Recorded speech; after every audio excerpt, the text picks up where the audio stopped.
Hello everyone, সবাই কেমন আছো? আশা করছি ভালো আছো। তো আজকে চলে গেছিলাম একটা রিসেপশনের অনুষ্ঠানে, সেখানে কী কী খেলাম তোমাদের সাথে শেয়ার করছি। তো প্রথমে দিয়ে দিল গ্রিন স্যালাড, সাথে দিয়ে দিয়েছে চিকেন কাটলেট, সেটা দিয়ে খেতে না খেতেই দিয়ে দিয়েছিল কড়াইশুঁটির কচুরি, তার সাথে দিয়েছিল স্টাফ আলুর দম, সেটা খেতে না খেতেই কিন্তু দিয়ে দিয়েছে দই কাতলা। দই কাতলার সাথে কিন্তু আমি লেবু চিপে খাচ্ছিলাম, একদম দুর্দান্ত হয়েছিল এই দই কাতলাটা। দই কাতলাটা ছিল এই সিজনের বেস্ট দই কাতলা, যেটা খেতে কিন্তু খুব টেস্টি ছিল, আর মাছটাও ছিল অনেক ফ্রেশ।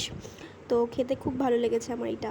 তারপরে দিয়ে দিয়েছে আমাদের আজকে শো স্টপার বাসন্তী পোলাও, তার সাথে দিয়ে দিয়েছিল কিন্তু মাটন কষা। মাটন কষাটা খুব একটা ভালো না হলেও আমি আজকে অনেকগুলো মাটন খেয়ে নিয়েছি। এই ভিডিওটা কিন্তু আমার অনেক আগের ভিডিও, তাও আজকে পোস্ট করলাম, তোমাদের সাথে শেয়ার করলাম। যদি আমার এরকম ভিডিও ভালো লেগে থাকে আমাকে প্লিজ কমেন্ট করবে।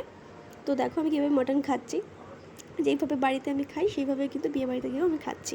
এই পিসটা ছিল একদম নরম তুলতুলে যাকে বলে। তো খেতে কিন্তু খুব ভালো ছিল, প্রত্যেকটা আইটেম খেতে মোটামুটি খারাপ ছিল না, ভালোই ছিল। তারপর দিয়ে দিলাম আমের চাটনি, সাথে